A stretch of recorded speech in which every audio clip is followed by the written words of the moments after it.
नमो बुद्धाय। सबका जीवन ज्ञान में आपका फिर से स्वागत है। आज हम एक गौतम बुद्ध की एक और मोटिवेशनल स्टोरी के साथ फिर हाजिर हैं। जी हाँ दोस्तों, तो आज की कहानी है हमारी कि हम जीवन में सही निर्णय कैसे लें। तो इस पर गौतम बुद्ध क्या कहते हैं? गौतम बुद्ध कहते हैं आप अपने जीवन में सही निर्णय लेना सबसे बड़ा महत्वपूर्ण काम है, क्योंकि जो व्यक्ति सही निर्णय लेता है वही जीवन में सफल बन पाता है। भगवान बुद्ध कहते हैं कि जो व्यक्ति मन में अच्छा विचार और अच्छी सोच रखता है वही व्यक्ति सही निर्णय लेने में सक्षम होता है। अगर आप अपने जीवन में सही निर्णय नहीं ले पा रहे हैं तो भगवान बुद्ध की यह कहानी के माध्यम से हम कोशिश करेंगे कि आप अपने जीवन में सही निर्णय ले पाएं। और अगर भगवान बुद्ध की सारी बातें अपने जीवन में लागू करेंगे तो आपको इसका उत्तर जरूर मिलेगा। तो चलते हैं कहानी की तरफ कि जीवन में सही निर्णय कैसे लें। जीवन में ज़्यादातर स्थिति ऐसी आती हैं जिनमें हमारे पास दो विकल्प होते हैं, पर समस्या की बात यह है कि हम समझ नहीं पाते कि हमें चुनना क्या है, क्या हमारे लिए सही है, क्या हमारे लिए गलत। उन दोनों ही विकल्प में एक एक विकल्प ऐसा होता है जो हमारे जीवन को बना सकता है और दूसरा विकल्प ऐसा होता है जो हमारे जीवन को बर्बाद कर सकता है। एक छोटी सी कहानी गौतम बुद्ध की है जो आपको यह बताएगी कि सही निर्णय कैसे लें। एक बार गौतम बुद्ध एक गांव में कुछ प्रवचन दे रहे थे। सभी गांव वाले उन्हें और उनके प्रवचन को बड़े ध्यान से सुन रहे थे। ये उस समय की बात है जब लोग बुद्ध का बड़ा आदर सम्मान करते थे, पर हमेशा से ऐसा नहीं होता था। शुरुआत में जब बुद्ध किसी जगह जाया करते तो बुद्ध का विरोध करने वाले ज़्यादातर लोग होते, पर जैसे जैसे लोग बुद्ध के बारे में सुनना और जानना शुरू करने लगे तो वे उनकी विचारधारा बदलने लगी और बहुत से लोग बुद्ध से जुड़ने लगे, उन्हें पसंद करने लगे। सभी गांव वाले बुद्ध की बात ध्यान से सुन रहे थे। उन लोगों में एक व्यक्ति दूसरे गांव का था जो बुद्ध की बातें सुन रहा था। भगवान बुद्ध की बात पूरा होने के बाद वह गांव वाले वहां से जाने लगे और वह दूसरा गांव का जो व्यक्ति दौड़कर बुद्ध के सामने आता है और बुद्ध को रोक लेता है और बुद्ध से हाथ जोड़कर विनती करता है कि हे बुद्ध, कृपा करके एक बार हमारे गांव आए। वह व्यक्ति एक किसान था। उस किसान की बात सुनकर एक भिक्षु वह किसान से कहते हैं, क्षमा करें, हम कुछ दिन पहले ही तुम्हारे गांव गए थे। पर किसान नहीं मानता। वह बुद्ध के चरणों में लेट जाता है और बुद्ध से विनती करता है कि हे बुद्ध, कृपा करके एक बार हमारे गांव पधारे। बुद्ध उस किसान से कहते हैं कि हम तो तुम्हारे गांव में अवश्य आएंगे, तुम चिंता मत करो। वह किसान यह कहकर बुद्ध और उनके शिष्य बुद्ध भिक्षु वहां से चले जाते हैं। अगले दिन सुबह ही बुद्ध और उनके सभी भिक्षुक शिष्य और गांव के सभी लोग वहां प्रस्थान करते हैं। कुछ देर में ही बुद्ध और उनके भिक्षुक वो भी गांव में पहुंच जाते हैं। बुद्ध को देखते ही सभी गांव वालों की भीड़ जमा हो जाती है। गांव के सभी लोग बुद्ध के पास आते हैं और बुद्ध के सामने बैठ जाते हैं। लोगों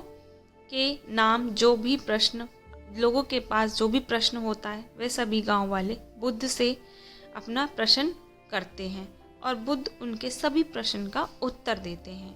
गांव के सभी लोग बुद्ध की बात ध्यान से सुन रहे थे। वह किसान बुद्ध के पास नहीं आता। वह किसान बुद्ध के पास इसलिए नहीं आ पा रहा था क्योंकि आज सुबह सुबह ही उसके 2 बैल खो गए, जो वह किसान की रोजी रोटी का साधन थे, जिससे वह अपने परिवार को पालता था। वह किसान घर में चिंतित बैठा हुआ और वह किसान यह सोच रहा कि वह बैल को ढूंढने जाए या फिर बुद्ध के पास जाए। वह किसान पूरी तरह से दुविधा में फंस जाता है। उसके पास 2 विकल्प होते हैं। पहला विकल्प तो ये है कि वह बुद्ध के पास जाए और उनकी बातें सुने, क्योंकि बुद्ध को उन्होंने ही आमंत्रित किया। और दूसरा विकल्प कि उसके पास यह होता है कि अपने बैलों को ढूंढने जाए, जिससे कि वह अपने परिवार को पालता था। वह किसान बहुत सोचने के बाद किसान एक विकल्प चुनता है। अब आपको क्या लगता है कि उसने क्या विकल्प चुना होगा? वह किसान चुनता है कि वह बैल ढूंढने जाएगा। जी हाँ दोस्तों, उसने विकल्प चुना कि वह बैल ढूंढने जाएगा और वह निर्णय लेने के बाद तुरंत जंगल में अपने बैल ढूंढने के लिए चला जाता है। वह बुद्ध के पास नहीं जाता और अपने बैल ढूंढने चला जाता है। भगवान बुद्ध और उनके सभी भिक्षुक वह किसान का इंतजार कर रहे थे जिसने बुद्ध को बुलाया है। बहुत देर इंतजार करने के बाद बुद्ध और उनके भिक्षुक उस गांव से वापस चले जाते हैं। किसान बड़ी मेहनत के बाद वह दोनों बैल को ढूंढ लाता है और वह किसान बहुत दुखी हो जाता है। उसे खुशी होती कि क्योंकि उसके बैल मिल गए, और उसे दुख इस बात का था कि बुद्ध से गांव आए और वह बुद्ध से नहीं मिल पाया। अगले दिन सुबह ही सुबह वह किसान बुद्ध को ढूंढते ढूंढते बुद्ध के पास पहुंचा और उनके चरणों में लेट जाता है। वह किसान बहुत रोने लगता है। बुद्ध उस किसान से कहते हैं, तुम रो क्यों रहे हो? वह किसान बुद्ध से कहता है, हे बुद्ध, मैंने ही तो आपको अपने गांव में बुलाया था और मैं ही अपने गांव में मिला नहीं आपको। बुद्ध, मैं आपको बताना चाहता हूँ कि मैं आपसे क्यों नहीं मिला। कल जब आप मेरे गांव में आए थे उससे कुछ समय पहले हमारे दोनों बैल जंगल में खो गए थे और मेरे पास दो विकल्प थे। पहला, या तो मैं आपकी बातें सुनने आऊं और दूसरा, या तो अपने बैल को ढूंढने चला जाऊं।